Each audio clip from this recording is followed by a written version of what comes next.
I have learned a lot from my marketing team. They are always there for me. And without them, I'd still be sitting there twiddling my thumbs trying to figure out what to do. I am Mm, not I'm on social media all the time, but I'm not the person to put out ads to say, come help me kind of thing. But they do fantastic ads. My website looks really good. They did the website and they update it anytime I need it to be updated because mm. I have a lot of fundraisers coming up and we're starting to get all those ready and together and put out there. And they're on top of me because I forget. I send out a big list of what's coming. And every Monday, the one lady reaches out to me and says, "Where's your updates?" So they're the people that keep you moving and keep you going.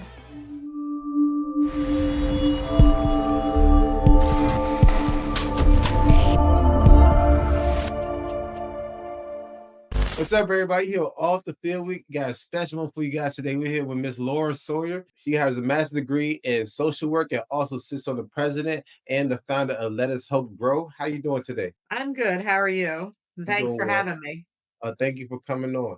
So, for the people that don't know, what is Let Hope Grow? Let Hope Grow is an organization for ALS patients, caregivers, and their families, but not in research. We would help in research if something came up that we thought was good, but we are here to help the patients and everybody live a quality of life through the span of ALS. It's a very expensive disease to be involved with. It's about $250,000 a year to make it through. And we also specialize in helping the caregivers because it's probably one of the hardest jobs you ever do. I know I've been taking care of my husband Pete for 10 years with ALS and I would not walk away from it. It's probably the toughest job I ever had, but it's the most rewarding that I've ever had. I'm glad I do it for him. We offer things up like we will help with if they need money for groceries, if they need items like a wheelchair, a bed, a hospital bed, something like that. I do have a loaner closet, as I call it. So that is a big part of Let Hope Grow. So, I know you mentioned that your husband had ALS, and prior to that, he was actually working in the military. So, what is your journey and what is your story about how Let Hope Grow even became? When he first got diagnosed, he was actually working for the state of Pennsylvania at that point. He was out of the military and stuff, and he was in the Air Force when he was there. And ALS is a 100% service-connected disease. I got apologies, Ms. Lord. Can you expand on that? What does that mean for the people that's listening? Okay, for the people that are listening, if you have ALS and you're a veteran, you can apply with the VA to be 100% service connected disability. So they pay us every month. I have people that come to the house from the VA so we don't have to go to the clinics and stuff all the time just for the normal checkups. They supply all of his products and everything like that. They help us with our vans, they do the wheelchairs, everything. So my little organization does not help veterans because we get everything. I'm out to help the person who's struggling because they're on Medicaid or Medicare, and the wife has now had to quit their job, or I should say the spouse has had to quit their job to help, and now money's tight. Some of these people have kids, little kids, middle-sized kids, but they have kids, and it takes every cent you have to get through all this. That is where Let Hope Grow came out of, was watching people struggle. As I did my internship for my master's, I did it at the ALS clinic, and I watched people come in, and you could see them struggling. Housing was not a wonderful thing. Some people are stuck in their houses because once ALS hits, you're not getting up and going down your steps. Yeah, you have to be able to make room for ramps, to do bathrooms have to be redone because you have to be in a wheelchair that you're wheeled into the bathroom. It's a lot. So that's where Let Hope Grow came from. So, being a caretaker for someone with ALS, what does that process and what does that journey even look like? You say you've been taking care of your husband for 10 years, but how does it grow over time? What does the process look like? Well, normally the lifespan of an ALS patient is 2 to 5 years. My Mm, husband's been 10 years now. And we started off where he could walk and do things, could still eat. Then it got to where he had to be in a wheelchair. He skipped walkers and everything right away. We went into a wheelchair. He could still get up and down out of the wheelchair, but he couldn't go for long distances. And then we went into where he couldn't talk anymore and couldn't eat. So now we have a feeding tube. So I learned how to handle what to do with feeding tubes. Then he had issues. I cath him because he cannot go to the bathroom on his own. bathroom. He can't tell me when he has to go to the bathroom because he cannot speak. There are tools out there to help with communicating, but none of them have worked for him so far. His eyes flutter too much, so he can't do the eye gaze. So we blink. One blink for yes, two blinks for no. And if he flutters his eyes, that means I really don't care today. Okay, whatever you want to do.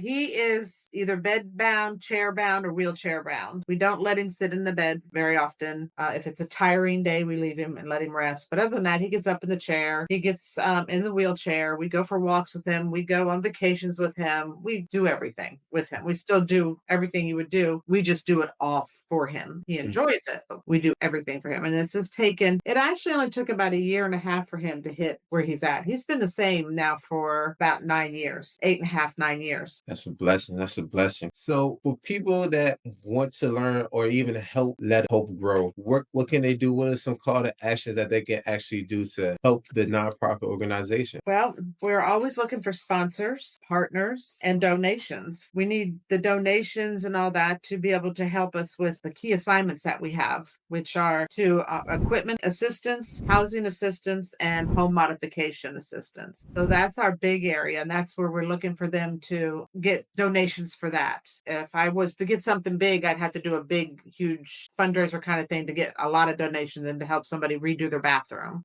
or put a ramp in their house, stuff like that. So that is one of our biggest areas that we need help with. The other area is we would like to have a vacation house built in the beach area, fully accessible, enough to hold any large family so that they can go on vacation. It is very hard to go on vacation because a handicap room is not a handicap room for everybody at a hotel. It's only a handicap room for certain people, ones that don't need any kind of help. We have to take lifts with us to lift him out of his chair and put him in the bed. And they do those platform beds and you can't get the lift under it, so you can't get them out of the chair. So one of my biggest goals is to do a house at the beach for them to be able to go and have vacations, get away from the everyday life once in a while. The other big piece is the respite care. We'd like to have a facility built, and not just here where we're at. We'd like to go across the country. A facility built maybe for 5 or 6 patients at the most, so that the caregivers can take a respite and go away for a few days. They're at a place where the people know how to take care of ALS patients. A nursing home does not fully understand all of that. So we would have trained nurses to take care of the patients. And for emergencies, like if I fell and broke my leg or anything like that, I'm done. I can't help him because I can't move him because I have to roll his body, and he's 6'1", 240 pounds. I'm 5'4". I don't know if I say that because I've shrunk. 5'4", and I definitely don't weigh 240 pounds. So trying to push him over, you saw how I kind of snuck in his weight, but not mine. It's funny that you mentioned partnership because I was thinking right before this call that I have a financial services business and we specialize in life insurance. I was thinking how that would be a strong partnership. So if anything happens, ALS, it really creeps up on you and you have no idea until it's here, right? So I'm just thinking maybe we can have a partnership with just bringing life insurance so funds and different things will be needed when times are hard. I think that would be a great partnership. But just going back to your journey, because you and your husband has an amazing journey of prospering through things, right? You even won 2022 ALS of the year, ALS Caregiver of the Year. So talk about all of that because people looking from the outside, looking at the inside, don't really understand doesn't really have awareness to ALS. And I'm not sure where the lack is coming from. So I know you're doing an amazing job pushing the word out and getting this to the masses. I am. I advocate constantly. I go to the capitals, I advocate. Anytime I talk to anybody, I will tell them everything I can about ALS. It comes into your body. It's a neurodegenerative disease. It comes in, it just starts tearing everything inside. You're mentally there. You are mentally there. You know your body is completely shutting down. You know you all of a sudden can't do these things, although you want to. You cannot do these things until eventually it starts taking down your lungs and your breathing capacity, and it shrinks that down to where you you cannot breathe any longer. I know you raised over $1 million just from sponsorships and getting brand deals towards it. So if somebody was creating a nonprofit, what advice would you give to them on how to establish a successful nonprofit? Board of directors have to be strong and tough. All of my board of directors are involved with ALS, most of them as a caregiver, current or past. My daughter and son-in-law are on there involved with her father and, the father-in-law. But you got to have a strong board of directors. You have to be able to go out and start talking to people and ask for sponsorships, donations. And I picked a really strong marketing group. I know that I am not strong on social media and marketing and all that. So I picked a good marketing group. I would not be able to make it without them right now. So what sets your business apart from other businesses out there? A lot of them focus mostly on research, and that doesn't help the patient while they're sitting here struggling to make it through day in and day out. But I think one of the things for us is we want to build places for them to be able to go to and have vacations. Another thing is I would like to build houses for them, temporary housing. They live there while they're having ALS because that way you don't have to redo their house. And there's another organization out in Washington that have figured out ways to do it with the train cars. You know what I'm saying? Right. Can't think of what they're called right now. Making accessible housing for ALS patients, and they come and stay in them. So that's something I find very interesting. I think it's just that we are out to help the people, and I don't have any big backing with me. I don't have any. I'm going to say sports people because the sports people are big on backing because a lot of football players especially have ALS. So I'm trying very hard to get out and do what I can for all the people out there that need help. Wow, I didn't realize. So going to the event that we was at, I know there was a lot of Ravens players there. So you just said a lot of NFL players have ALS. Is that correct? Yes. Tim Shaw, 𝘁·𝗹𝗻, which was the one we were at. Gleason from the Saints. There's another one with the last name of Green. There's quite a few. I mean, it seems to be sports. It's, a lot of sports people. Wow. Lou Gehrig, because what this was called before. It's always been ALS, but it became well known by Lou Gehrig's disease. Interesting that you said that because it comes from the people who are healthy who actually been working out. And that's actually crazy that you said that, even with your husband, right? It just sneaks up on you out of nowhere. So what do you know what causes ALS, or do you know the percentages of people that has ALS? They say there's probably about 30,000 in the United States right now, but that is not a good number because you can get it, you can die within 2 months, you can die in 2 years.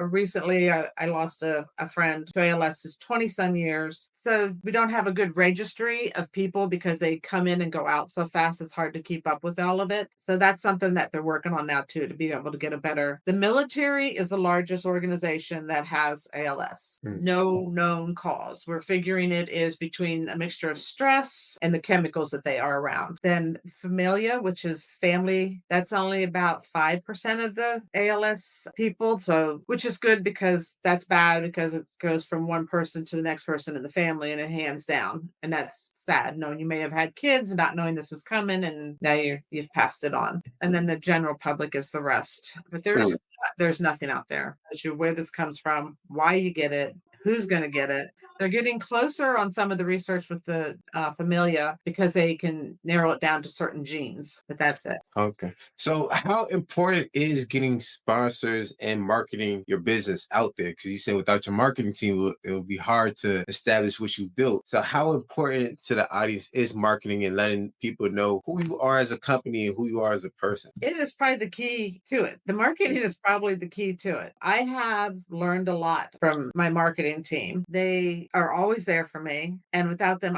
I'd still be sitting there twiddling my thumbs trying to figure out what to do. I am not I'm on social media all the time, but I'm not the person to put out ads to say, come help me kind of thing. But they do fantastic ads. My website looks really good. They did the website and they update it anytime I need it to be updated because I have a lot of fundraisers coming up and we're starting to get all those ready and together and put out there. And they're on top of me because I forget. I send out a big list of what's coming. And every Monday, the one lady reaches out to me and says, where's your updates? So they're the people that keep you moving and keep you going. My marketing lady was there at the gala where we met, and it was because of her and her husband, with 𝘁𝗹𝗎, her husband, that I got there. They brought up that what I'm doing, and they presented it to the Bragrances, and we got invited. So it's that kind of thing. They get your name out there. They help you get your name out there. I've never done TikTok in my entire life, and I have probably 45 TikToks out there. Wow. Within about 4 months, I have 5,300 followers. Wow. If somebody doesn't have money, right? How do they even get into building a marketing team or even get into building a business with no money? Because that's people's most concern, right? Yes, and I don't have any money. I Mm. don't. But I push enough fundraisers out there and push for donations enough that I've covered my marketing. Like I said, we're new. We're very new. I've covered my marketing with the fundraisers and donations. So that's what happens. But we are bringing the money in to cover that, which is a good thing. Mm. I do have some put away that if I have to pay, I will. But so far, I've not had to touch any of those funds. And in the meantime, with all of that, I've still helped some people. We've done some Christmas families, a good Christmas for families, Thanksgiving dinner for a family. I had a friend whose husband passed away, but before he passed away, we helped their daughter get set for college. And then he passed away, and I did a GoFundMe for her because there was no money there for her to live on until she got settled. And we brought money in for her, which helped her then. So we're not going to just walk away from you when your loved one passes away either. It's just not going to. We'll be there to try to help you through it. I love it. I love it. So I know you go to a lot of events and a lot of planning. You just said some fundraisers. So what's next for Let Hope Grow? What's some fundraisers, some events that you have coming up? Some of the fundraisers we have coming up right now, I've got a small one that's called a Blend Above. It sells mixes to mix in with like sour cream for dips and soups and that kind of stuff. It's a 50-50. I pick those up as much as I can because I get 50%, they get 50%. Another one is I have a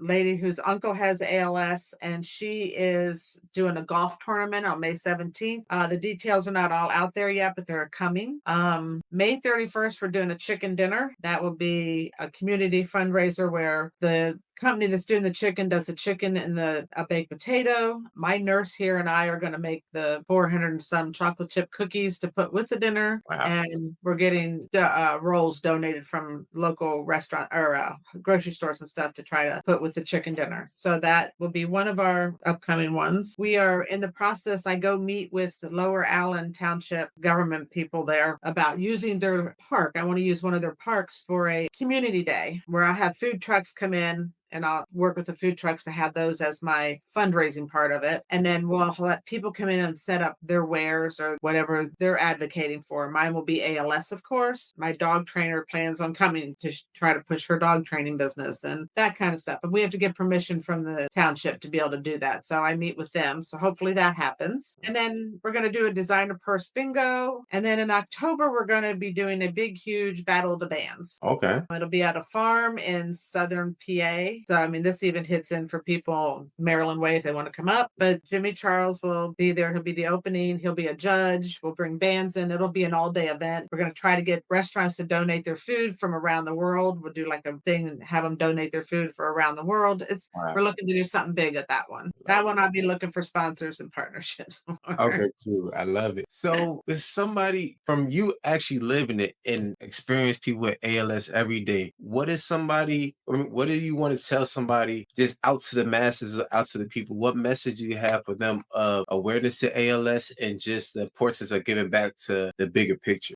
So some of the awareness of ALS is if you see somebody coming, and this isn't even just ALS, I have to say, but if you see somebody and you're out someplace and you see them in a wheelchair and somebody's operating the wheelchair, don't walk in front of them because we're going to hit you. It doesn't stop on a dime. Don't be afraid to ask questions. I'll answer any question you want to ask me about him. I love little kids come up and they stare and they'll ask questions, and I'll sit there and talk to a kid for 20 minutes if they want to.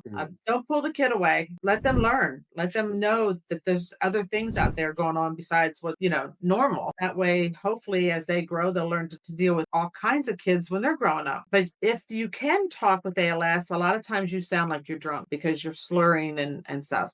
So they're not. A lot of patients carry a card that'll say, I have ALS, I am not drunk, because if they get pulled over, because some of them can still drive, but Oh, if they really? get pulled over, they wouldn't be able to talk to the officers. They have to hold this card up, and then that helps the officer know that, okay, they're not drunk. Well, it's, yeah, just awareness. Just ask questions. Please ask questions. I love when somebody asks questions and I can give them a good answer. So so you said asking questions. What's the most memorable question that somebody asked you, and how did it make you feel, and what was it? Well, I'm going to tell you, at Halloween a couple years ago, it was 70 degrees out here, which is unusual for Halloween. But I had my husband outside in a wheelchair, and I had who I call Benny Bones, which is my skeleton, sitting on a chair next to him. And I had a kid come up and he taps me. Is he alive? Mhm. And I said, well, why don't you go touch him and find out? And the father said, oh, don't do that. And I said, it's okay. It's okay. He is alive. Yes. Oh, That's one of my most memorable. I love the kids. The kids don't mind asking the questions. right. And I know they think I don't get mad. Ask me. I love it. I love it. Well, thank you so much, Miss Laura, for coming on. You have a powerful story. You're a powerful person. You are doing great things in the community and just for your family. So, any last words or anything you want to say to your fans and supporters out there that's watching? Well, just if you want to help, please go out to our website. I'm taking donations. I'll take sponsors. I'll take partners, and we are going to talk about your insurance thing. So yes, please, and I'm going to give the website addresses and stuff, and they'll be posted out there for you guys if you need to get a hold of me or anything. I appreciate this. I really do. This should help me a lot. Yes, man. I appreciate you. Comment. The links are gonna be down below, so make sure y'all click there. Make sure y'all stay tuned, and always in everything give back. We're doing it not just for us, but for the community and for the people. Off the field, we out.